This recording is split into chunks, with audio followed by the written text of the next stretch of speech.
Happy Lord's Day, everyone! Welcome to our online worship celebration.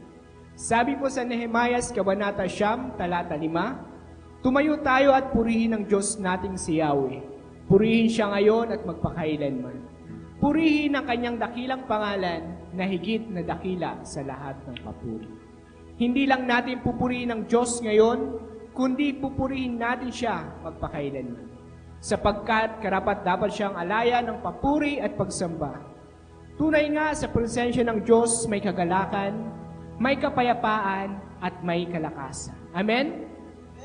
Kaya naman sa araw na ito, sama-sama po tayong umawit at magpuri sa Diyos na buhay.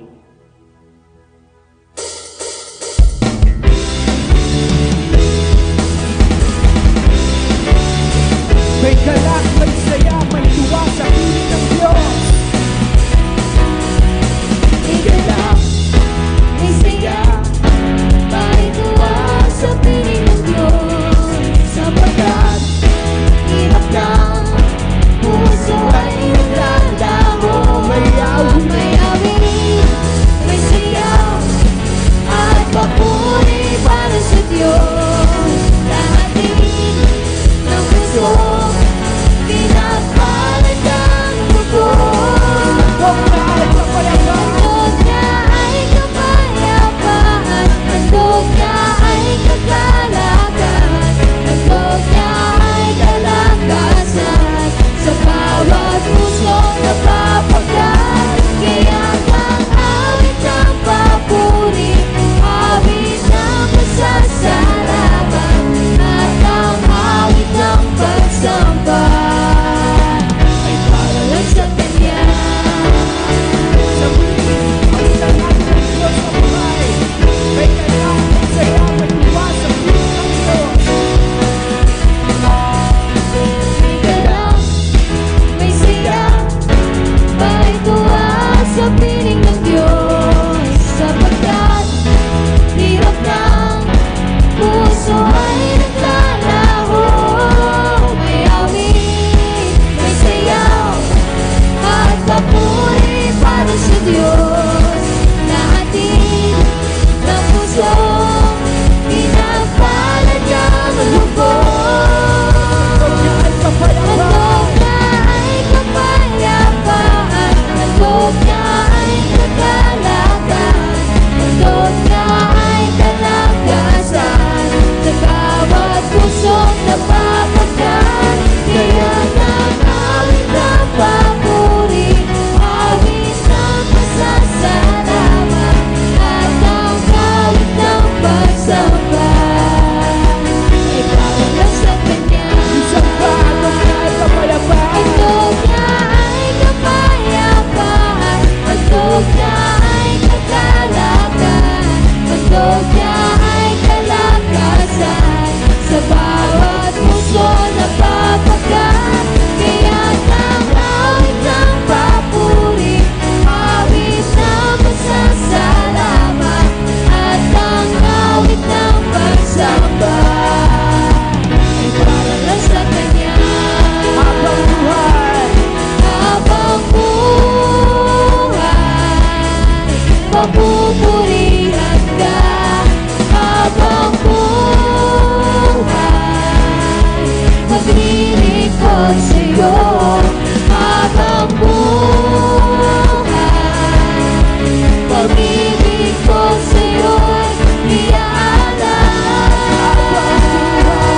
Habang buhay, papupurihan ka. Habang buhay, maglilingkod sa'yo. Habang buhay, pag-ibig ko sa'yo'y iaalay.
kaligayahan na kami sa piling mo.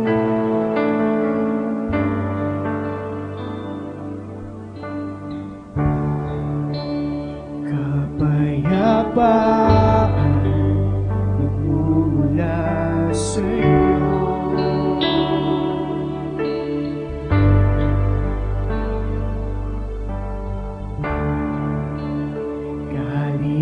Kaligayahan na kami sa piling mo.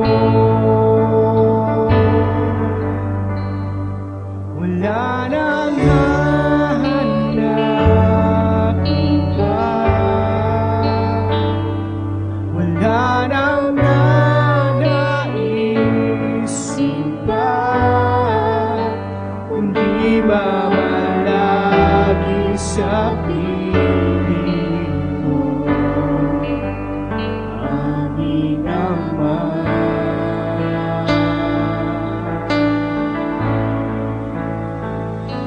Wala nang papantay sa'yo, nag-iisang Panginoon, kaya ang naisin ng puso ko sa piling mo.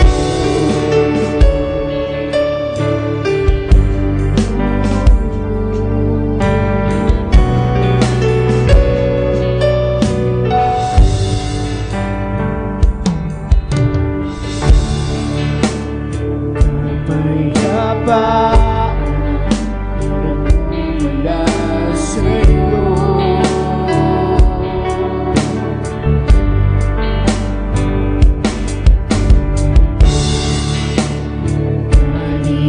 Kaligayahan na kami sa piling mo.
puso ko ikaw lamang. Lagi kang pupurihin, itatanghal ang ngalan mo. Pasasalamat ay sa'yo. Lagi kang nanaisin, ikaw lamang, walang iba. Sa puso ko ikaw lamang, ikaw lamang, walang iba. Sa puso ko ikaw lamang, Jesus.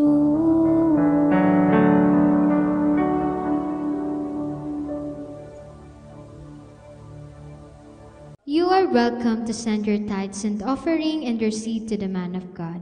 May the Lord bless your generosity and your support in our ministry. Kindly send your seeds and your tithes into this GCash account number, 0912-7327627. God bless you bountifully.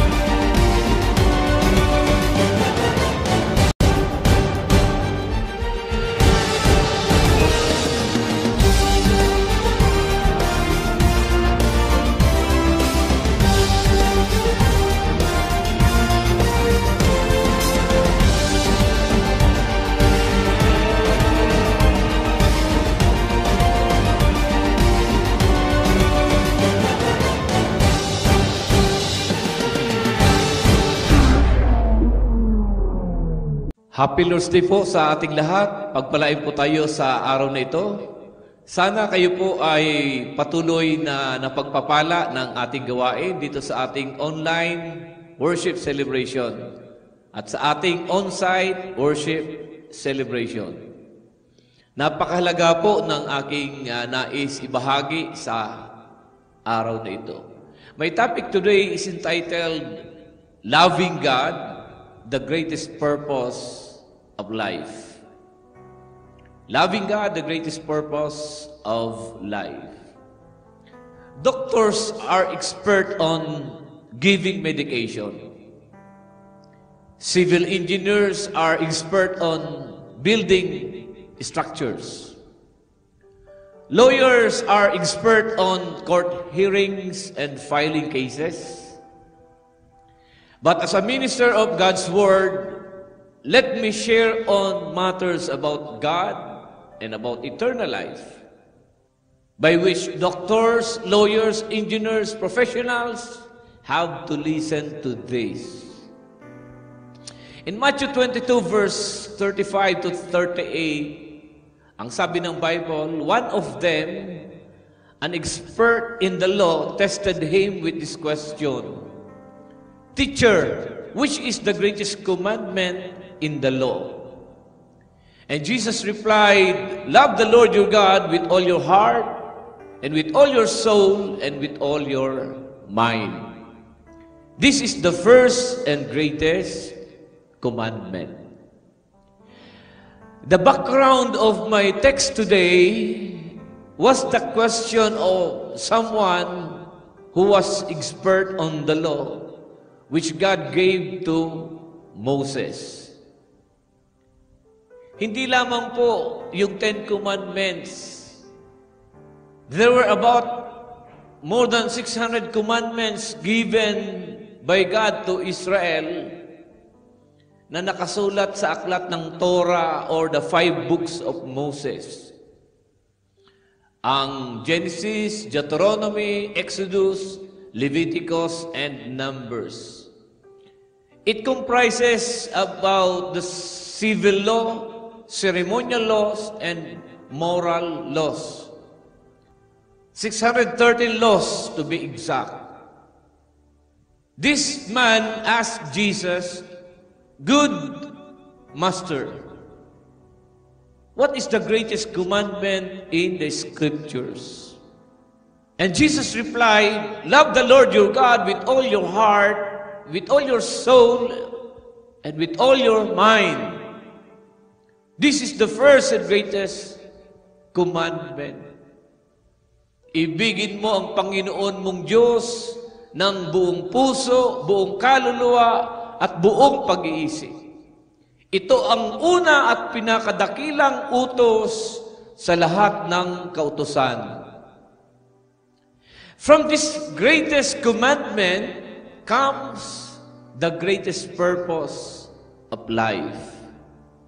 Maraming tao ang nagtatanong, ano nga ba ang tunay na purpose ng buhay ko? Bakit ba ako narito sa mundo? Bakit ba ako nag-i-exist sa mundo? Anong dahilan bakit ipinanganak ako? Ano ba ang layunin ko sa buhay nito? Some think it's about success, fame, or fortune. Yung iba iniisip na ang purpose ng buhay ay maging masaya, maging sikat, magkaroon ng dream job, dream house, dream partner.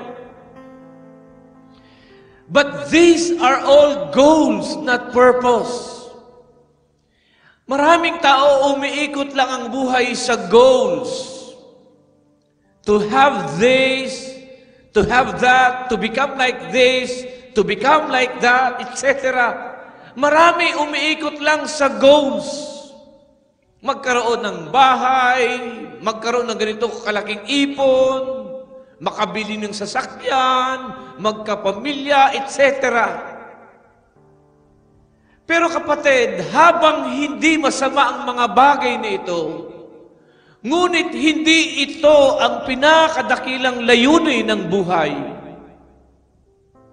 Ang pinakadakilang layunin ng buhay ay ito, mahalin ang Diyos. Loving God is our highest calling. In Matthew 22:37 to 38, sinabi ni Jesus, ito ang first and greatest commandment. Bakit? Kasi we were created not just to do things for God, but to be in a relationship with Him. From the beginning, sa Garden of Eden, nilikha ng Diyos si Adan at si Eva para makasama niya. Hindi dahil may kailangan siya sa kanila, kundi dahil gusto niya silang mahalin at gusto niyang mahalin siya pabalik. Your primary purpose is not your career. It's not your ministry. It's not your influence. Your purpose is to love God. Yun ang ating dakilang layunin sa buhay, ang mahalin ng Panginoon. Loving God is a daily decision. Hindi lang ito isang moment sa altar call. Hindi lang ito emotional high sa retreat. It is a lifestyle. Araw-araw, we choose to love God. Sa mga desisyong ginagawa natin, sa mga salitang binibitawan natin, sa oras na inilalaan natin, sa kung paano tayo magmahal sa kapwa. Loving God is not just emotion. It's a devotion. Opo, minsan, hindi natin feel. Minsan pagod tayo. Minsan parang ang layo-layo niya. Pero doon mas sinusukat ang totoong pagmamahal. When we choose to love even when you don't feel it. Lord, I'm tired but I chose you. Lord, I am broken but I still trust in you. Lord, hindi ko maintindihan ang nangyayari. pero mahal kita. Loving God transforms everything. Kapag mahal mo ang Diyos, lahat nagbabago. Nagbabago ang priorities mo, nagbabago ang identity mo, nagbabago ang relationships mo, nagbabago ang direksyon ng buhay mo. In 2 Corinthians 5:17, it says, if anyone is in Christ, is a new creation. The old has gone, the new has come.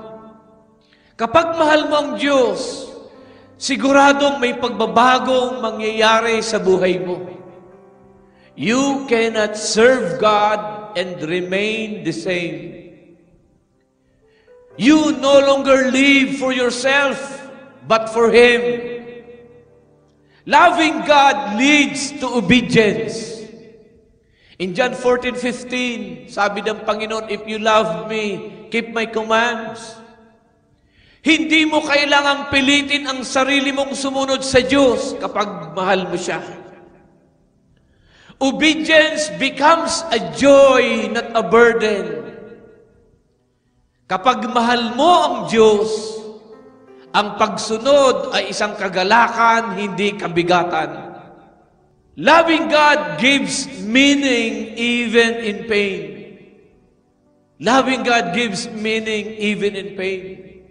Sa mundo ngayon, maraming brokenness, may heartbreak, may failures, sufferings, and losses. Pero kapag mahal mo ang Diyos, kahit ang sakit, nagkakaroon ng kahulugan. In Romans 8:28, and we know that in all things, God works for the good of those who love Him, who have been called according to His purpose. Kapatid, God doesn't waste pain. When you love Him, even your wounds become worship. Even your trials become testimonies. Your mess become a message. Loving God leads you to eternity. Loving God should lead us to prioritize and love those things that gives eternal values. Ano yung mga bagay na may eternal values? Ang pananampalataya, ang panalangin, ang pagsamba, ang salita ng Diyos, church, fellowship, devotion. Lahat ng mga bagay na nabanggit ko ay may eternal values. Sabi ng Colossians 3:1-3, set your affection on things above, not on earthly things. Because the things that are earthly are temporal, and the things that are heavenly, especially, are eternal. Paglaan natin ng panahon, ang mga bagay na mayroong eternal values. Ang pagsamba, ang salita ng Panginoon, ang pananampalataya, ang paglilingkod sa Kanya. Sa huli, lahat ng bagay sa mundong ito mawawala. Ang yaman, ang lakas, ang kagandahan, ang katanyagan, even relationships, mawawala lahat yan. Nung ako'y nagtatrabaho doon sa bansang Israel, as a caregiver, meron akong employer. Nakita ko siya sa Time Magazine during his prime years. Napakakisig ng employer ko, very smart, napakayaman, may impluwensya, at sikat. Nasa cover page ng Time Magazine.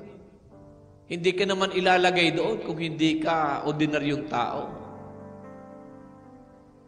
Hindi ka naman ilalagay sa Time Magazine kung ordinaryong tao ka lang. Siya ay kilala doon sa bansang Israel. Sabi ko, famous itong amo ko. But then, habang hawak-hawak ko yung magazine na yun, na nandun ang kanyang picture sa front page ng Time Magazine, by the time, andun na rin siya sa lumba-lumba niya na nakadiaper, umiihi sa salawal, mahina na, ulyanin na. Wala nang dating kinang ng buhay. Mga kaibigan, lahat lumilipas dito sa mundo. Ang ating katanyagan, ang kinang ng buhay, lilipas yan. Ang ating kabataan, ang anumang kagandahan. Ang post ko sa Facebook, kailan ka magsiserve kay Lord? Kapag nagtiwi na ang ngudoy, nagkimay na ang kamot, kapag nag-200 over 400 na ang dugo, at kapag inguguyod mo na sa paglakawan, saro mo na siki. Mga kaibigan, everything is temporary. Health, wealth, influence, strength are temporary. Pero ang relasyon mo sa Diyos, eternal. God is eternal. Worship is eternal. Faith is eternal. Ngayon pa lang, maglaang ka na para sa mga bagay na eternal. In 1 Corinthians 2 verse 9, no eye has seen, no ear has heard, no mind has imagined what God has prepared for those who love Him. Heaven is not just a place. It is a reward for those who love God with all their hearts. Hindi mo kailangan maging ganap. Kailangan mo lang mahalin siya ng totoo. How can I love God more? Paano ko ba mamahalin ng Panginoon ng mas matindi pa kaysa dati? Spend time with Him. Spend time with God. Sa pagsamba, sa panalangin, in our quiet time, going to church celebration. Relationship always requires time. Bakit? Binibigyan mo ng panahon ng anak mo kasi mahal mo. Kapag mahal mo ang Panginoon, bibigyan mo ng panahon. Ang pagsamba, ang pagdalo sa gawain, ang pananalangin, ang pagbabasa ng Biblia. Spend time with God. Obey His Word.